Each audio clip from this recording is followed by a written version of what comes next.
Hello friends, welcome back to RGM English literature and language online English test number 11। আমাদের আজকের এই SLST English mock test number 11-এর topic হলো the darkling thrush written by Thomas Hardy. Thomas হার্ডির লেখা the darkling thrush কবিতাটির line by line analysis এবং important MCQ নিয়ে দুটি আলাদা আলাদা ভিডিও আমাদের এই চ্যানেলে অলরেডি পাবলিশ করা হয়েছে। তোমরা চাইলে এই ভিডিও ডেসক্রিপশন থেকে সেই লিঙ্কটি ক্লিক করে তোমরা সেই ভিডিওগুলি দেখে নিতে পারো এবং তোমরা চাইলে এই ভিডিওটির অর্থাৎ এই মক টেস্টের কোশ্চেন অ্যান্সারগুলো করার আগে সেই ভিডিওগুলি দেখে নিতে পারো, তাহলে তোমাদের সুবিধা হবে সেই কোশ্চেনের অ্যান্সারগুলো করতে। ঠিক আছে, তাহলে শুরু করছি আমাদের আজকের class mock test number 11 the darkling thrush written by Thomas Hardy. দেখো, কোশ্চেন নাম্বার 1-এ বলা হয়েছে the original title of the darkling thrush was, অর্থাৎ এই কবিতাটি যে ডার্কলিং থ্রাশ আমরা পড়ছি আমাদের সিলেবাস এসএলএসটি সিলেবাসের অন্তর্ভুক্ত, এই কবিতাটির অ্যাকচুয়াল টাইটেল কি? অপশনসগুলো দেখো, by the death bed, by countries death bed, by countries bed, by countries dead bed. সঠিক উত্তর কী হবে? সঠিক উত্তর হবে option number B, by countries death bed. দেখো, আজকে উত্তর নিয়ে আলোচনা অবশ্যই করব, কারণ এর আগে একটা পোল করেছিলাম আমাদের চ্যানেলে, তো সেই পোলে তোমাদের মধ্যে 96% তোমরা ভোট দিয়েছিলে যে অ্যান্সার নিয়ে আলোচনা করলে সেটা সুবিধা হয়। তো তোমরা অবশ্যই আমাকে জানিও এই মক টেস্টটা কমপ্লিট হওয়ার পরে তোমাদের এই টোটাল কোশ্চেনগুলো যারা রয়েছে সেই কোশ্চেনের মধ্যে তোমাদের স্কোর কত হলো। ঠিক আছে, সেকেন্ডে চলে আসে। 2 নম্বরে বলা হয়েছে the darkling thrush was published in. Darkling thrush কবিতাটি প্রথম কবে পাবলিশ হয়েছিল? দেখো অপশনসগুলো, 29th December in 1900, 28th December in 1900, 27th December in 1900, নাকি 30th ডিসেম্বর ইন 1900। ঠিক আছে, সঠিক উত্তর কী হবে? সঠিক উত্তর হবে option number B, 28th December in 1900, অর্থাৎ 1900 সালের 28শে ডিসেম্বর। তারপরে চলে আসি কোশ্চেন নাম্বার 3-এ। এই কোশ্চেন নাম্বার 3টা কোশ্চেন নাম্বার 2-এর সঙ্গেই সম্পর্কিত, অর্থাৎ ওই যে 28শে ডিসেম্বর 1900 সালে যে কবিতাটা কী হয়েছিল, পাবলিশ হয়েছিল, সেটা কোথায় পাবলিশ হয়েছিল? সেটা প্রথমে তো একটা ম্যাগাজিনে পাবলিশ হয়, সেই ম্যাগাজিনটার নামটা কি এখানে তোমাদের সেটাই বলতে হবে। এখানে 4টা ম্যাগাজিনের নাম দেওয়া হয়েছে, সেই ম্যাগাজিনের মধ্যে কোন ম্যাগাজিনে পাবলিশ হয়েছিল এই কবিতাটি। অপশানসগুলো দেখো, the Graphic, the Sunday Review, the Saturday Review, the London Times. সঠিক উত্তর কী হবে? সঠিক উত্তর হবে option number A, the Graphic. ঠিক আছে, তারপরে চলে আসি পরের নাম্বারে, question number 4, the darkling thrush was entitled in a collection of poems called, অর্থাৎ থমাস হার্ডির লেখা একটি কবিতা সংকলনে ডার্কলিং থ্রাশ কবিতাটি ইনক্লুড হয়েছিল, সেটির নাম কি? সেই কবিতা সংকলন বা কালেকশন অফ পোয়েমস, ওটার নাম কি? Poems of the time, poetry of the past and the present, poems of the past and present, poems of the past and the present. কী হবে সঠিক উত্তর? সঠিক উত্তর হবে option number D, poems of the past and the present. ঠিক আছে, তারপরে চলে আসি নাম্বার 5-এ। বলা হয়েছে what is the meaning of darkling in the darkling thrush, অর্থাৎ এই যে কবিতার টাইটেলটা দেওয়া হয়েছে সংকলন করে, সে ডার্কলিং থ্রাশ কবিতার টাইটেলের ডার্কলিং কথাটির অর্থ কী? অপশানসগুলো একটু দেখো, dim or obscure, hidden, occurring or being or shrouded in darkness or in the dark, in the cave, in the house. What will be the correct answer? কী হবে সঠিক উত্তর? অপশন নাম্বার এ, ডিম অর অবস্কিওর। ঠিক আছে, option number এ। চলে আসি পরের প্রশ্নে, question number 6, the word darkling figuratively means, অর্থাৎ ডার্কলিং কথার রূপকধর্মী অর্থটা কি হতে পারে? অর্থাৎ ডার্কলিং বোঝাতে কবি কি বুঝিয়েছেন এখানে? অপশানসগুলো দেখো, hidden in the dark, mysterious, having dark colour, have a dark appearance. কী হতে পারে সঠিক উত্তর? সঠিক উত্তর হবে option number A, hidden in the dark. ঠিক আছে, তারপরে চলে আসি number 7, within inverted comma, I leaned upon a copy's gate, here copy's gate means। দেখো, এখানে এই সেটের মধ্যে বেশিরভাগই কবিতা লাইন তুলে প্রশ্ন করার চেষ্টা করেছি, যাতে তোমাদের কবিতাটা আরেকটু ভালো করে বুঝতে সুবিধা হয় এবং লাইন থেকে প্রশ্ন আসলে যাতে তোমাদের সেগুলো পরীক্ষায় যদি আসে তাহলে যেন সেটা মিস না হয়, ঠিক আছে। এবং তার সাথে সাথে ফিগার অফ স্পিচের উপরেও কিছু ইম্পর্টেন্ট কোশ্চেন্স কিন্তু ইনক্লুড করা হয়েছে এই সেটে। তো দেখতে থাকো। তো বলা হয়েছে অপশানসগুলো gate having coppice, gate at the edge of the wooden grove, gate characterised by coppice, gate looking like coppice. কী হবে সঠিক উত্তর? সঠিক উত্তর হলো option number B, gate at the edge of the wooden grove, ঠিক আছে। চলে আসি পরের প্রশ্নে, অপশন নাম্বার 8, কোশ্চেন নাম্বার 8।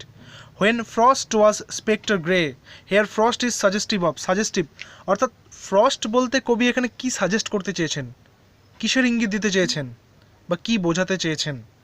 দেখো options, the dreamy mood of the poem, the melancholy condition or tone of the poem, the psychological state of the speaker, the sad condition of the thrush।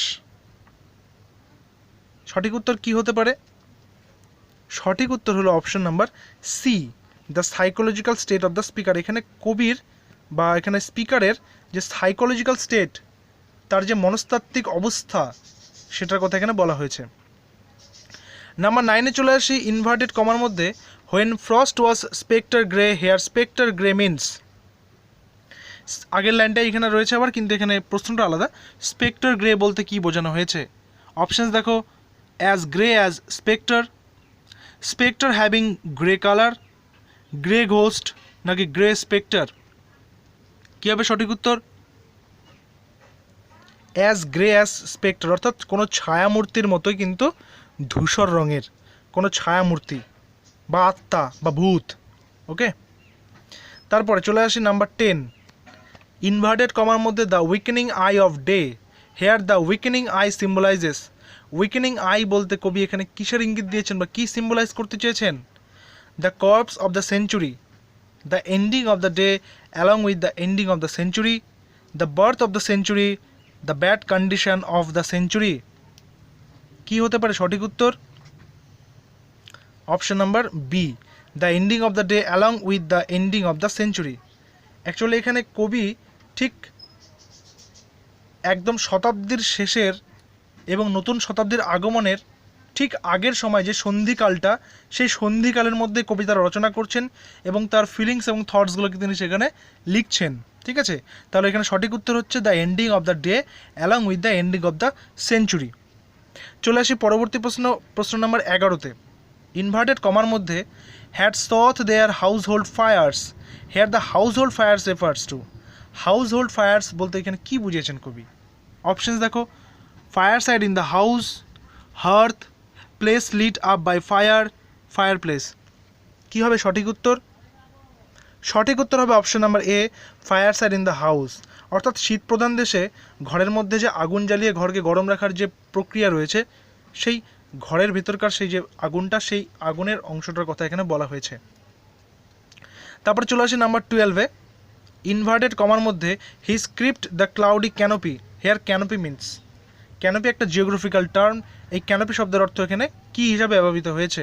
দেখো options, a mere covering, an overhanging covering, graveyard, নাকি churchyard. কী হতে পারে সঠিক উত্তর? সঠিক উত্তর হলো option number B, an overhanging covering, ঠিক আছে, যেটাকে বাংলাতে চাঁদোয়া বলা হয়, বা উপরে যেটা ঝুলতে থাকে, ঠিক আছে, মাথার উপরে। নাম্বার 13, দেখো এটা খুব ইন্টারেস্টিং একটি কোয়েশ্চেন। ইনভার্টেড কমার মধ্যে বলেছে the wind his death lament, the wind serves as the death lament of. কোন সেঞ্চুরির কথা এখানে বলা হয়েছে? ওই যে উইন্ড হিজ ডেথ ল্যামেন্ট যে বলছে, বা তার যে মৃত্যুর কথাটা বলছে, কোন সেঞ্চুরির কথা সেটা বলা হয়েছে, বা কোন সেঞ্চুরির মৃত্যুর কথা এখানে বলা হয়েছে? দেখো, of the 90th century, of the 18th century, of the 20th century, of the 21st century. কী হবে সঠিক উত্তর? সঠিক উত্তর হবে অফ দ্য 90th সেঞ্চুরি, ঠিক আছে। তারপরে চলে আসি পরের প্রশ্নে, ইনভার্টেড কমার মধ্যে in a full hearted evensong, here evensong means. Evensong বলতে বা কী বোঝানো হয়েছে, অর্থাৎ ইভেন্ট সং শব্দের অর্থ এখানে কী, এটা খুব সহজেই বোঝা যায় ইভেন্ট সং বলতে কী বোঝানো হচ্ছে। তবু অপশানসগুলো একটু দেখো, evening song, one of the church services offered in the evening, the song having even a structure, song having even emotions. এটা ইভেন সং কথার অর্থ হচ্ছে অপশন নাম্বারে ইভিনিং সং বা সন্ধ্যাবেলার যে গান সেটাকে বোঝানো হয়েছে। চলে আসি number 15, the epithets are used to describe the thrush in the poem. অর্থাৎ কবি এখানে থ্রাশ বার্ড যে রয়েছে, যে সিঙ্গিং বার্ডটা রয়েছে বা সং বার্ডটা যে রয়েছে, সেই পাখিটাকে কবি এখানে কিসের সঙ্গে তুলনা করেছেন বা তাকে বোঝানোর জন্য কোন কোন অ্যাডজেক্টিভ বা এপিথেট ইউজ করেছেন। অপশানসগুলো দেখো, aged, frail, gaunt and small, aged, small, powerful and tiny, aged, small, fair and brittle, ghostly, darkling. কী হবে সঠিক উত্তর? সঠিক উত্তর হবে aged, frail, gaunt and small. এই যে চারটে অ্যাডজেক্টিভের কথা এখানে বললাম বা চারটা যে এপিথেট ইউজ করেছেন সেটি কবিতার একটিমাত্র লাইনের মধ্যে কিন্তু উল্লেখ রয়েছে। ঠিক আছে, তো অপশন নাম্বার এ হচ্ছে সঠিক উত্তর। পরে চলে আসি নাম্বার 16-এ, ইনভার্টেড কমার মধ্যে of such ecstatic sound. Here ecstatic sound means, ecstatic sound বলতে কি বোঝানো হয়েছে? Rapturous sound having an excess of joy in it, exalted sound, mixed sound, melancholy sound. কী হবে সঠিক উত্তর? সঠিক উত্তর হবে option number A, rapturous sound having an excess of joy in it. দেখো তোমাদের কত মার্কস হচ্ছে সেটা কিন্তু তোমরা একটু হিসাব করে কমেন্ট বক্সে অবশ্যই জানিও, তাহলে তোমাদের ফিডব্যাক কিন্তু আমাদের কাছে খুবই উপযোগী এবং তোমাদের ফিডব্যাক দেখে কিন্তু আমরা পরবর্তী ভিডিওগুলোতে করার উৎসাহ পেয়ে থাকি। তো তোমরা ফিডব্যাক অবশ্যই দিও এবং জানিও যে আমাদের এই ভিডিও ক্লাসেসগুলো কেমন হচ্ছে, মক টেস্টগুলো কেমন হচ্ছে। ঠিক আছে, চলে আসে নাম্বার 17-এ, ইনভার্টেড কমার মধ্যে some blessed hope refers to. Some blessed hope বলতে কি বোঝানো হয়েছে? অপশনস দেখো, the hope that has received divine favor, the hope of future, the hope of taking spiritual peace, acknowledgement. কি হবে সঠিক উত্তর? সঠিক উত্তর হবে option number A, the hope that has received divine favor. ঠিক আছে, চলে আসে নাম্বার 18-এ, ইনভার্টেড কমার মধ্যে so little cause for carolings. the term caroling কথার অর্থ কি? দ্য টার্ম ক্যারলিং মিনস, অর্থাৎ ক্যারলিং শব্দের অর্থটা এখানে কি? অপশনস দেখো, a song of praise and joy, songs of devotion, ecstatic song, godly songs. Carolling মানে হচ্ছে আনন্দে যে গান গাওয়া বা উৎসাহিত হয়ে যে গান গাওয়া, সেটার কথা বলা হয়েছে। তাহলে সঠিক উত্তর কি? Option number A, a song of praise or joy. ঠিক আছে, চলে আসি নাম্বার 19-এ। এবার যে কটা কোশ্চেন রয়েছে প্রত্যেকটাই ফিগার অফ স্পিচ, তো তোমরা দেখে বলো এই ফিগার অফ স্পিচেসগুলো কোনটা কি হবে। ইনভার্টেড কমার মধ্যে the tangled bine stems scored the sky like strings of broken lyres. Figure of speech কি? অপশনসগুলো দেখো, মেটাফোর, সিমিলি, অ্যালিউশন না কনসোনেন্স। কি হবে? দেখো এখানে লাইকের মাধ্যমে, লাইক দিয়ে কিন্তু তুলনা করা হচ্ছে। ঠিক আছে, তাহলে এটা বোঝা যাচ্ছে সহজেই যেটা একটি সিমিলি। ঠিক আছে, তারপরে চলে আসি, his crypt the cloudy canopy. Figure of speech কি? ক্রিপ্ট আছে, ক্লাউডি আছে, ক্যানোপি আছে। ওকে, দেখো অপশনসগুলো, অ্যাসোনেন্স, মেটাফোর, অ্যালিটারেশন, সিমিলি। তাহলে এখানে দেখো একই শব্দের উচ্চারণটা কিন্তু বারবার হচ্ছে, সি ওয়ার্ডটা। তো একই সেন্টেন্সের মধ্যে যখন একই শব্দ বারবার রিপিটেডলি প্রোনাউন্স হয় তখন সেটা হচ্ছে অ্যালিটারেশনের মধ্যে পড়ে। তাহলে এটা হচ্ছে অ্যালিটারেশন। ওকে, চলে আসি পরের নাম্বারে 21, that I could think there trembled through. Figure of speech কি? অপশনস দিয়েছে অ্যালিটারেশন, ইমেজারি, অ্যালিউশন, এপিগ্রাম। কী হবে উত্তর? দেখো আগের প্রশ্নে আলোচনা করলাম এটা নিয়েই। কী আছে? That think there trembled through. তো টি সাউন্ডটা কিন্তু এখানে বারবার উচ্চারিত হচ্ছে, তাহলে এটা অ্যান্সার হচ্ছে অ্যালিটারেশন। এবং আজকের সেটার শেষ কোয়েশ্চেন, ইনভার্টেড কমার মধ্যে and every spirit upon earth seemed fervourless as I. Figure of speech কী হবে? সঠিক উত্তর কী হবে? অপশানসগুলো দেখো, সিমিলি, মেটাফোর, ইমেজারি, অ্যালিউশন। সঠিক উত্তর হবে এখানে সিমিলি। কেন? কারণ এখানে অ্যাজ দিয়ে কিন্তু কবি নিজের সঙ্গে তুলনা করছে। ঠিক আছে, তো আজকে আমাদের কোশ্চেন সেটে এই কয়েকটা প্রশ্নই ছিল, 22টা প্রশ্ন। তো তোমাদের ভিডিওটি কেমন লাগলো এবং তোমরা কত মার্কস পেয়েছো সেটা কমেন্ট বক্সে আমাদের অবশ্যই জানাবে এবং পরবর্তীতে কোন টপিকের উপরে তোমরা আলোচনা দেখতে চাও সেটা জানাতেও ভুলো না। দেখা হচ্ছে পরবর্তী ভিডিওতে।